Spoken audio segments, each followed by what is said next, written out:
Common man గా entry ఇచ్చాడు. అగ్ని పరీక్షలో అదరగొట్టాడు. చివరకు విజేతగా నిలిచాడు కళ్యాణ్ పడాల. చివరి వరకు ఉత్కంఠగా సాగిన ఈ సీజన్ లో ప్రేక్షకుల నుంచి అత్యధిక ఓట్లు సాధించిన కళ్యాణ్ విజేతగా నిలిచినట్లు వ్యాఖ్యాత నాగార్జున ప్రకటించారు.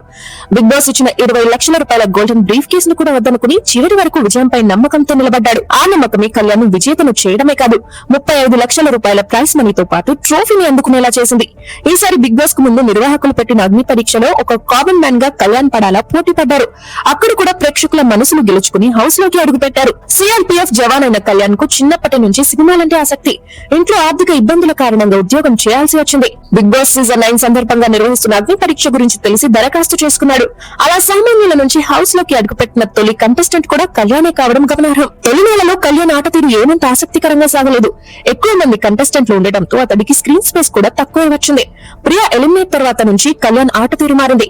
చివరి వరకు తనదైన శైలిలో ఆడుతూ ముందుకు సాగాడు. తనుజ, ఇమాన్యుయల్, డీమన్ పవన్ల నుంచి కళ్యాణ్ కు గట్టి పోటీ ఎదురైంది. తనదైన ఆట తీరుతో హౌస్ కు చివరి కెప్టెన్ గా మొదటి ఫైనలిస్ట్ గా నిలిచి అందరినీ ఆశ్చర్యపరిచాడు. ఇప్పుడు బిగ్ బాస్ సీజన్ 9 విజేతగా నిలిచి ప్రైజ్ మనీతో పాటు ట్రోఫీ కైవసం చేసుకున్నాడు. షో స్పాన్సర్స్ లో ఒకరైన రాఫ్ గ్రిప్పింగ్ విజేత అయిన కళ్యాణ్ కు మరో 5 లక్షల రూపాయల క్యాష్ ప్రైజ్ ను అందించారు. అలాగే మారుతి సుజుకి విక్టరీస్ కార్ ను కూడా కళ్యాణ్ సొంతం చేసుకున్నారు. ఈ సందర్భంగా కళ్యాణ్ మాట్లాడుతూ, నన్ను ప్రేమించిన వారికి, నన్ను నమ్మి ఓటు వేసిన వారికి శిరస్సు వంచి నమస్కరిస్తున్నా.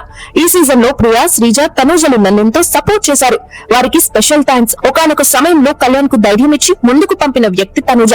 ఇందులో ఎలాంటి సందేహం లేదు. నా తల్లిదండ్రులు వారి స్థాయికి మించి నన్ను పోషించారు. వాళ్ళు లేకపోతే నేను లేను. ప్రేక్షకులు ఇచ్చిన సపోర్ట్ తోనే నా ప్రయాణం ఇక్కడి వరకు సాగింది. అందరికీ థాంక్స్ అని కళ్యాణ్ సంతోషం వ్యక్తం చేశారు.